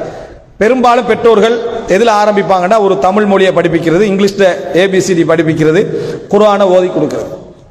இன்னும் அந்த பழைய மெத்தட்ல ஒரு பெரிய பெரம்போட போய் உட்கார்ந்துடுறது, சரியா.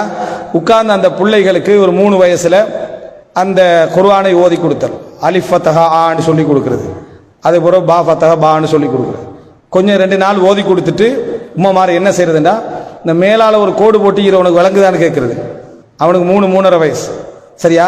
அவனுக்கு கோடு எப்படி விளங்கும் என்ற விளக்கமெல்லாம் நமக்கு இல்லை. ஆனா நமக்கு கோடு விளங்குதா இல்லையா? அதனால அந்த கோட்டை அவனுக்கு விளங்கப்படுத்துறது. பாவுக்கு மேல என்ன இருக்குது, அது என்ன இருக்கு, கோடு இருக்குது. ஓகே, கோடு இது இப்படி வந்தா பா. பாவுக்கு கீழே கசரா வந்திருக்கு. சிலவேளை அவனுக்கு கீழேண்டா என்னன்னு தெரியாதாக்கும், சரியா? ஆனா அவனுக்கு விளங்கப்படுத்துறது கீழே கசரா வந்திருக்குது, சுக்குன் வந்திருக்கு. நாளைக்கு ஒழுங்கா பாடம் தரணும், வயசு 3 அல்லது 4. அடுத்த நாள் என்ன செய்யறான்னு சொன்னா, அங்க ஸ்கூல்ல நேசரியில படிப்பிக்கிற டைம்ல ஏதாவது ஒரு சொல்லுக்கு இதே மாதிரி ஒரு ஹூனா அண்டு வார டைம்ல இதே மாதிரி ஒன்றை இழுத்து சுத்தி விட்டுருப்பாங்க. ஓ, இது அந்த ஃபத்தஹா தான் போல. அவனுக்கு விஷயம் தெரியாதானே, அவர் ஹூ ஃபத்தஹா ஏதாவது ஒரு விளங்கிடுவான். அவனுக்கு அது பதிவு செய்யற விஷயம் தெரியாதனால விளையாடிட்டு வந்து மேல கழிட்டு வந்து மறுபடியும் இழுத்து வச்சு பெரம்ப எடுத்து வச்சு ஊட்டு பிரஷர்லாம் சேர்ந்துக்கிட்டு இப்ப சொல்லு இதுக்கு மேல என்ன வந்திருக்கு அப்படின்னு என்ன வந்திருக்குது. அவனுக்கு தெரியாது என்ன வந்து. நேத்து அவனுக்கு அவ்வளவு சொல்லி தந்து விளங்கல, இவன் மக்கு மாதிரி வந்திக்கிறான்னு முடிவு எடுத்துறான். யாரு? மக்கு மாதிரி வந்திக்கிறான். சில வீட்டு பிரச்சனைகள் எப்படி ஆயிருமெண்டா, மக்கு எதனால வந்தது, ஹஸ்பண்ட் ஃபேமிலியால வந்ததா மனைவியில ஃபேமிலியால வந்தா குடும்ப பிரச்சனையா மாறி போனதெல்லாம் உன்னோட ஃபேமிலியே இப்படித்தான். அப்படி என்று அந்த புள்ள அலிஃபுக்கு ஃபத்தஹா ஆண்டு சொல்லாதனால பிரச்சனை வந்திருக்கிறதா இல்லையா? இது முதலாவது எங்களுக்கு கல்வி படிப்பிக்க தெரியாது. இங்க மட்டுமல்ல, பல சிஸ்டமாக படிப்பிக்கக்கூடிய இடங்கள்லையும் தெரியாது. சின்ன பிள்ளைகளிடத்தில் ஒரு விஷயத்தை விளங்கி பாடம் கேட்டல் என்பதே கல்வி முறையில மிக தவறான நடைமுறை. பாடமே கேட்க கூடாது, விளக்க பாடம். அலிஃப் ஃபத்தஹா ஆ, அவன் என்னத்தை அவன்கிட்ட நீங்க கேட்கணும்னா அலிஃப் ஃபத்தஹா என்னன்னு கேட்கணும், ஆண்டு சொல்லுவான். பா ஃபத்தஹா பான்னு சொல்லி கொடுங்க. பா ஃபத்தஹா என்னன்னு கேட்டா பான்னு சொல்லுவான், அதை சொல்லுவான். இது என்னடான்னு கேட்டா சொல்ல மாட்டான். இதுக்கு பேர் தல்கீன். இதுக்கு பேர் என்ன? தல்கீன் என்று சொல்றது. முந்தைய காலத்துல தல்கீனு சிபியான் என்று ஒரு குர்ஆன் இருக்கு. சின்ன பிள்ளைகளுக்கு தல்கீன் பண்ணுதல். தல்கீன் என்றா சொல்ல வைக்கிறது மட்டும்தான். நீங்க ஒரு 5 வயசு வரைக்கும் செய்ய வேண்டிய வேலை சொல்ல வைக்கிறது. பாடமே கேட்காதீங்க, நீங்களும் நிம்மதியாயிருப்பீங்க, அவனும் நிம்மதியாயிருப்பான். நீங்கள் நிம்மதியாயிருப்பீங்க, அவனும் நிம்மதியா இருப்பான். நிறைய பேர் என்ன செஞ்ச பாடம் கேட்டு அடிச்சு வளர்ந்துடுறது. புள்ள நல்லா குர்ஆன் ஓதும் 10 வயசுல. நான் அடிச்சு வளர்த்ததால தான் குர்ஆன் ஓதுறேன் இவங்க நினைச்சுக்கிறது. அடுத்த பிள்ளையும் குர்ஆன் அவன் அடிச்சு வளர்க்கல, அவனும் குர்ஆன் ஓதுறான். இவன் அடிச்சு வளர்த்ததால அவனும் குர்ஆன் ஓதுறான். அடிச்சு வளர்க்காத பிள்ளையும் குர்ஆன் என்ன செய்யறான், ஓதத்தான் செய்யறான். உங்களை வீட்டுல 4 பிள்ளை இருந்தா 4 மாதிரி குர்ஆன் ஓதிக்கு, ஆனா நல்லா ஓதிக்கின்றீங்க. மூத்தவனுக்கு போட்டு அந்த அடி அடிச்சிருப்பான். 4ஆதான் எப்படி குர்ஆன் நம்மளுக்கு தெரியாம இருக்கு, ஆனா அவன் நல்லா ஓதுறான். அடியால குர்ஆன் ஓதுறது நம்மளோட நம்பிக்கை. சாதாரண கண்டிப்பெல்லாம் இருக்கணும், ஆனா கல்வி என்றாலே அவனுக்கு கசக்கிற அளவுல அதை என்ன செய்யக்கூடாது, இருக்கக்கூடாது. தல்கீன் என்றது அந்த பிள்ளைக்கு சொல்லிக் கொடுக்க பாடமாகும். அதனாலதான் நீங்க பைஃபோஸாக சொல்லிக் கொடுக்காத எல்லா விஷயங்களும் அவனுக்கு அழகா பதியுது. கார்ட்டூன்ல போன விஷயங்கள், மற்ற விஷயங்களை எப்படி ஆக்ட் பண்றான்னு பாருங்க. அவன் எப்படி திருப்பி அந்த பாட்டை படிக்கிறான்னு பாருங்க. எப்படி திருப்பி சொல்ற காரணம் நீங்க படிச்சு கொடுக்கல. ஒரு அறிஞர் ஜோன் ஹோல்ட் என்ற அறிஞர் ஒரு புத்தகத்தில் எழுதுறாரு, தாய்மொழியை கற்பித்திருந்தால் பல குழந்தைகள் ஊமையாக மாறி இருக்கும். எப்படி பேச கற்பித்திருந்தால் இப்படித்தான், இதான் உம்மா நீ சொல்லு உம்மாண்டு, இதான் வாப்பா இது வாப்பாண்டு சொல்லு, இதான் தங்கச்சி என்று சொல்லேன்னு படிப்பிச்சிருந்தா பல குழந்தைகள் என்னதான் மாறிக்குமா, ஊமையா மாறிக்கும். நல்ல வேலை நாங்க மொழியை படிப்பிக்கல, தாய்மொழி யாரும் படிப்பிக்கிறல. அது அவனா கேட்டு படிச்சதுனால நல்ல முறையில தாய்மொழியை பேசுறான். எந்த மொழியை படிப்பிச்சமோ அவன் போனான், எந்த மொழியை படிப்பிச்சமோ அது போன. அப்ப தாய்மொழியை நீங்கள் கற்பித்திருந்தால் பல குழந்தைகள் ஊமையாக மாறி இருக்கும். அப்ப எனவே புள்ள எப்படி படிக்கும் என்றால் லிஸ்னிங் தான். 2 வருஷத்துக்கு கேட்டுக்கிட்டு தான் இருக்கும். அதுக்கு பிறகுதான் ஸ்டார்ட் பண்ணி உம்மா ஆண்டு ஆரம்பிக்கும், வாப்பா ஆண்டு ஆரம்பிக்கும். என்றைக்கா கேட்டிக்கிறோமா? 2 வருஷம் படிச்சு உம்மா வாப்பா மட்டும்தான் சொல்றான் இவன்லாம் ஒரு அறிவா வருவானான்னு என்றைக்கா நம்ம கேட்டிக்கிறோமா? கேட்கல. ஆனா இதே இங்கிலீஷ் அல்லது சிங்களம் அல்லது அரபிக்கா இதை திருப்பி கேட்டுடுறோம். 2 மாசமா படிச்சு இவனுக்கு ஒழுங்கா ஒரு சொல்லு வருது இல்லை. தாய்மொழிக்கு கேட்காத கேள்வி அந்நிய மொழிக்கு என்ன செய்வோம், கேட்போம். அப்ப முதலாவது நம்ம பிள்ளைக்கு படிப்பிக்கக்குள்ள இதுக்கு பின்னால பெரிய விளக்கங்கள்லாம் தேவையில்ல. படிப்பிக்கிற முறையை பத்தி நமக்கு பெருசா தெரியாது. அதனால எவ்வளவு வருதோ அவ்வளவுக்கு ஒரு முயற்சி எடுப்போம். அடிக்காம கஷ்டப்படுத்தாம முயற்சி எடுப்போம். எதிர்காலம் ரப்புடைய கையில, அல்லாஹ் எங்களுக்கு முயற்சி எடுக்கிறான்னு தான் பார்க்கிறான். கல்வி அவன் கொடுப்பான். கல்வி அல்லாஹ் தஆலா என்ன செய்வான், கொடுப்பான். படிக்க தெரியாத மக்கள் எல்லாம் பெரும் அறிஞர்களாக உருவாகியதெல்லாம் அந்த நிதானத்தன்மையான தாய்மார்கள் தான். நான் ஒரு ஸ்பீச் பேசுகிறேன், அறிஞர்களை உருவாக்கிய அன்னையர்கள் என்று. அறிஞர்களை உருவாக்கிய அன்னையர்கள் இதுங்க குரூப்புகள் இருந்தா நான் லிங்க் அனுப்பி விடுறேன். அதுல நீங்க பாருங்க, ஒவ்வொரு அறிஞர்களுடைய ஒவ்வொரு தாய்மார்களும் எப்படிப்பட்ட கவனத்தை செலுத்துறாங்க. கவலை இருக்கணும், கவனம் இருக்கணும், ஆசை இருக்கணும், துஆ இருக்கணும், பயம் இருக்கணும். ஆனா உங்களுடைய நடைமுறைகள் இப்படி இருக்கக்கூடாது. இந்த நடைமுறைகள் இருக்கக்கூடாது. கல்வி அப்படி லேச, இன்றைய காலத்தில் கல்வி ஒரு கஷ்டமே இல்லை, சிரமமே அல்ல. நீங்க எக்ஸாம்ல பாஸ் ஆக்க வைக்கிறது வேணும்னா கொஞ்சம் கஷ்டமா இருக்கலாம். ஆனா பிள்ளைகளுக்கு கல்வி போய் சேருவது இருக்குது, அது சிரமமான ஒரு காரியமே இல்லை. மொழிகள் எல்லாம் இன்றைக்கு சர்வசாதாரணமா வரும். காலத்தில் இன்டர்நேஷனல் ஸ்கூல் போனா தான் இங்கிலீஷ் மீடியம் வந்துச்சு. ஆனா இன்றைக்கு பிள்ளைகள், சின்ன பிள்ளைகள் சர்வசாதாரணமாக என்ன செய்யுது, இந்த மீடியாக்களின் காரணமாக ஆங்கிலம் பேச ஆரம்பிச்சதெல்லாம் பார்க்கிறோம். கல்வியை சொல்றேன், அறிவை சொல்கிறேன். எனவே நீங்க படிப்பித்தல் என்று வருகிற நேரத்தில் நீங்க கவனம் செலுத்த வேண்டிய ஒரு கட்டம் இருக்கு. இந்த கல்வியில இன்னொரு பிரச்சனை என்ன அப்படி என்று சொன்னால், சிறிய வயதுல நிறைய மனநமிட கொடுக்கணும். ஆனா உங்களுக்கு பிள்ளையில விளங்கிரும், இந்த பிள்ளைக்கு மனன சக்தி இருக்கா இல்லையான்னு விளங்கிடும். இந்த பிள்ளைக்கு மனன சக்தி இருக்கா. சில பிள்ளைகள் வேகமாக மனநமிடும், சில பிள்ளைகள் வேகமாக மனநமிடாது. ஆனா துரிதமா மற்ற விஷயங்களை விளக்கங்கள் சொல்றதுல சிறப்பாக என்ன செய்யும் இருக்கும். இவனை கொண்டு போய் அங்க போட்டாலும் பிழை, அவர்களை கொண்டு வந்து இங்க கொண்டு வந்தாலும் பிழை. சமமாக நடத்துவதே பிழையான ஒரு நடைமுறை. ஆரம்ப கால அறிஞர்கிட்ட அப்படி இருக்கல. இன்றைக்கு சமமா தான் நடத்துறாங்க. 10ஆம் ஆண்டு 11ஆம் ஆண்டு வரைக்கும் 9 பாடம் நீ கட்டாயம் படிச்சே ஆகணும், விளங்கினா விளங்கல. இதான் சமமா நடத்துறன்றது. அது எப்படி 9 பாடம் ஒத்தனுக்கு வரும்? வராது. டீச்சரா உட்கார்ந்துட்டு ஒரு பாடத்துல தான் திறமையா வந்திருக்கிறார், அதனாலதான் ஒரு பாடம் படிப்பிக்கிறார். அவரே எல்லா பாடம் படிப்பிக்கலாமா? அவருக்கு இயலாது. அவர் ஒரு பாடத்துல திறமையா வரப்போய் தான் ஒரு பாடம் படிப்பிக்கிறார் அல்லது 2 பாடம் படிப்பிக்கிறார். இவர் தான் மெட்ஸ், இவர் தான் சயின்ஸ், இவர் தான் சோசியல், இவர் தான் ஹிஸ்டரி. யாராகிறாங்களா? இல்ல. ஏன்னா அவருக்கு ஒரு பாடத்துல தான் தேர்ச்சி. இவங்க மட்டும் எப்படி எல்லா பாடத்துல தேர்ச்சியா வருவாங்க? வர இயலாது. இவர்களால குறிப்பிட்ட பாடங்கள்ல அடிப்படைகளை கொடுக்கலாம். ஆனா இன்றைய கல்வி முறை என்ன செய்யுதுன்னா அப்படி வந்துட்டு. இன்றைய கல்வி முறை நான் இலங்கையை சொல்றேன், பின்லாந்து மற்ற முக்கியமான நாடுகள் எல்லாம் இல்ல வேற மாதிரி இருக்குது. இலங்கையுடைய கல்வி முறை, தமிழ்நாட்டு கல்வி முறைகளை சொல்றேன். அப்ப அதனால நீங்க பிள்ளைகளிடத்துல இந்த விஷயத்துல மிகவும் ஒரு கவனத்தை நீங்க என்ன செய்யுங்க, கொண்டு வாருங்கள். உங்களோட பிள்ளைகள்கிட்ட சில திறமைகளை அடையாளப்படும். ஆனா இதுல இன்னொரு கவலையான விஷயம், கல்வியுடைய விஷயத்துல பிள்ளைகளை நீங்க கவனிக்கிற இடமே தெரியுமா? 5 வயசு வரைக்கும் தான் கல்வியில. 5க்கு பிறகு பிஸ்மில்லா கொண்டு போய்த்து அந்த ஸ்கூல்ல விட்டா, அதுக்கு பிறகு மேக்சிமம் டீச்சர் மாற தலையில போடுறதுக்கு தான் நம்ம ரெடி ஆகிக்கிறோம். காலை அவ ஸ்கூல் போயிட்டு வந்தோடனே மிக வேகமாக வீட்டிலிருந்து இவனை காலி பண்ணி அடுத்த வகுப்புக்கு எப்படி அனுப்புறது அனுப்பிடுறது. அதுக்கு பிறகு மகரிபு கூட்டு வந்துட்டானா இவனுக்கு என்ன செய்யறது, நைட் டியூஷன் ஏதாவது அனுப்பிடுவோண்டு அங்க அனுப்பிடுறது. இப்படியே அவனை நீங்க அனுப்பி வச்சுக்கிட்டே இருந்தீங்கன்னு சொன்னா புள்ள என்ன படிக்கிறான்னு உங்களுக்கு தெரியாது, என்ன படிக்கிறான்னு தெரியாது, என்ன செய்யறான்னு தெரியாது, எந்த இதுவும் தெரியாது. அவனுடைய கல்வி தரமே தெரியாது, மனதளவில் அவன் எவ்வளவு டேமேஜ் ஆகிறான் தெரியாது. எனவே உங்களுக்கு தொடர்பு, பிள்ளையுடைய கல்வியிலான தொடர்பு, அவன் இறுதி கட்டம் என்று நீங்க எதை நம்பி இருக்கிறீர்களோ அது முடியும் வரைக்கும் உங்களுக்கு தொடர்பு இருக்கணும். பார்க்கணும், கேட்கணும். விசாரணைக்கு கேட்கல, பார்க்கறாங்க கேட்கறாங்க. எப்படி தெரியுமா? எரிச்சலோட. அது எப்படின்னா உன்னோட புக்ஸ் எல்லாம் எடுத்துட்டு வான்றது, அது என்னமோ விசாரணை நடத்துற மாதிரி தான் அவனுக்கு எல்லாம் எடுத்துட்டு வான். திடீர்னு ஞானம் வருவாரு எல்லாம் பெறட்டுறது. அதாவது அவனை தட்டி அனுப்புறதுக்கு என்ன வழின்னு பாக்குறது. இது ஒன்றும் எழுதி இல்லை, நீ எப்படி படிப்பான்னு ஒரே ஒரு வீசு. அதாவது இவர் விசாரிச்சதாகவும் இருக்கணும், மனசுக்கு நிம்மதியாகவும் இருக்கணும், முடிச்சும் விடணும். மிச்ச நேரம் விசாரிக்கிற பொறுமை இவருக்கு என்ன இல்லை. அப்படித்தான் அதிகமான பெற்றோர்கள் போய் கிடைக்கிறான்.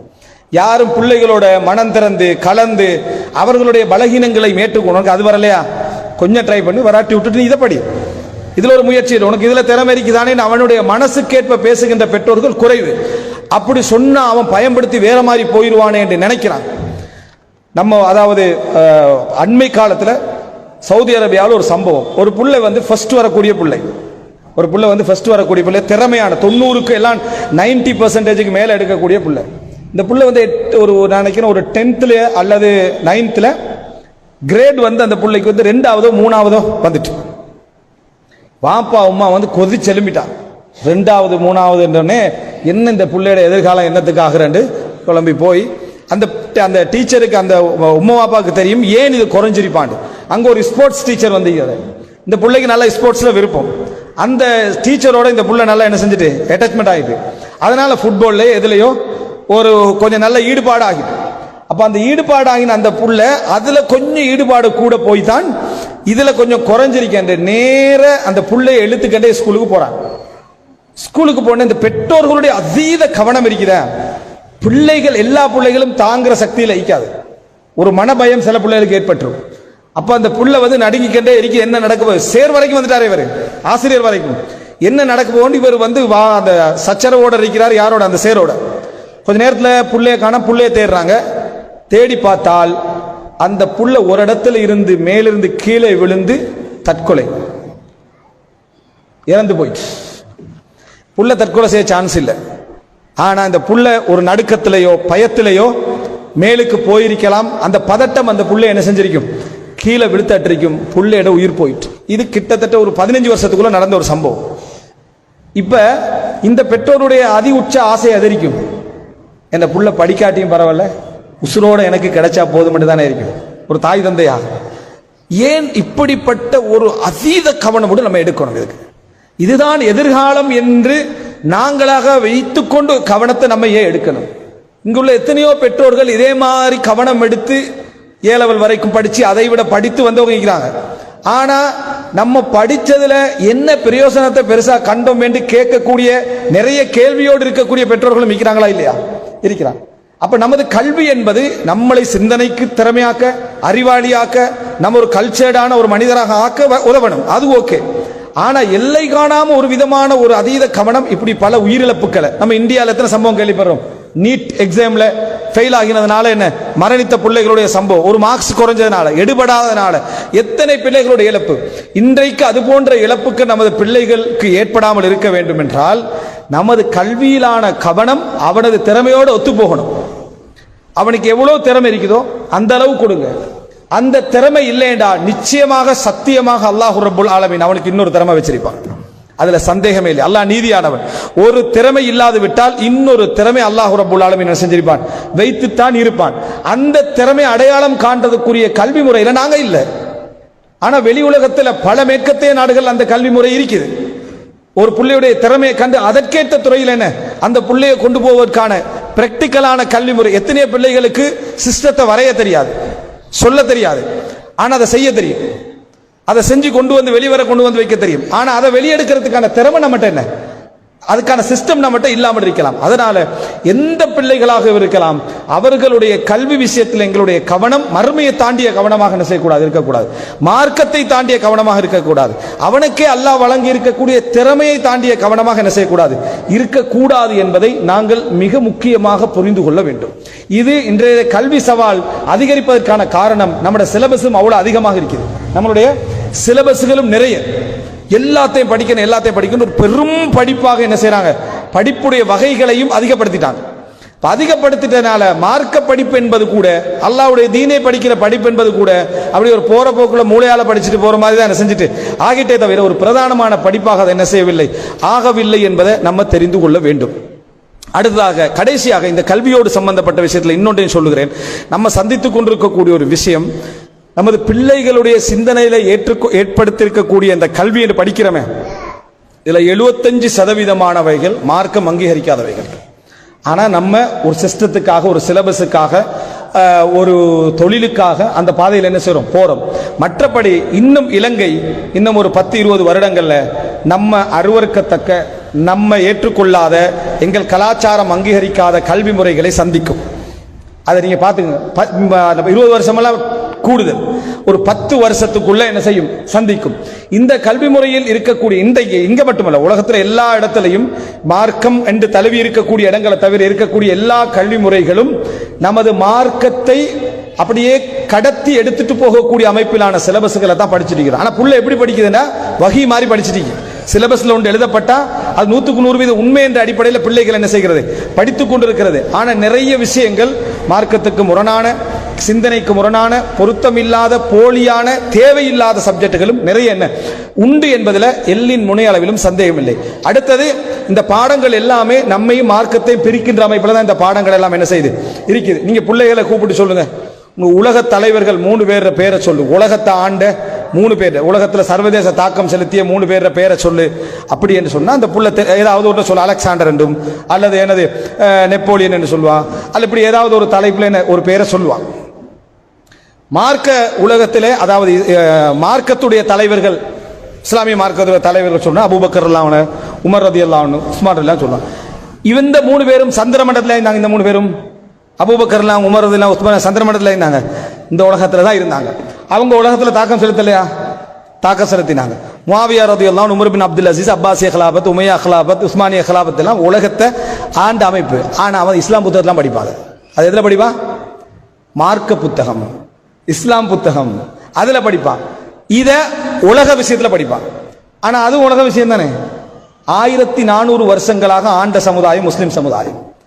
மத்திய ஆசியாவிலிருந்து தென் ஆப்பிரிக்கா அது போல என்ன ஸ்பெயின் வரைக்கும் ஆண்ட சமுதாயம் முஸ்லிம் சமுதாயம். அந்த மாதிரி ஒரு சமுதாயம் உலகத்தில் ஆளல. அவ்வளவு பரந்த நிலப்பரப்ப 1400 வருடங்களாக ஆண்ட சிலபஸ் எதுல படிக்கிறோம்? இஸ்லாமிய புத்தகம். பாடம் எத்தனாவது பாடம்? 11வது பாடம், 9வது பாடம். அதுல அரவாசில வெள்ளடிச்சு அனுப்பி விட்டுருவாங்க. இன்றைக்கு அதுதான் சரியா, அதை அனுப்பி விட்டுருவாங்க. அதுல தான் நம்ம பிள்ளைகள் அதை படிக்குது. ஆனா உலக தலைவர்கள் யார்? அலெக்சாண்டர்ல இருந்து இந்த மாதிரியான ஏதாவது நெப்போலியன் அப்படி இப்படி விளங்கிட்டா இந்த மாதிரியான விஷயங்கள் பிள்ளை கூட்டப்படுது. அப்படின்னா நமக்கே தெரியுது, நம்ம பிரிச்சு வச்சுக்கிறோம். சட்டப்படி பார்த்தா ஹிஸ்டரி புக்ல எது வரணும்?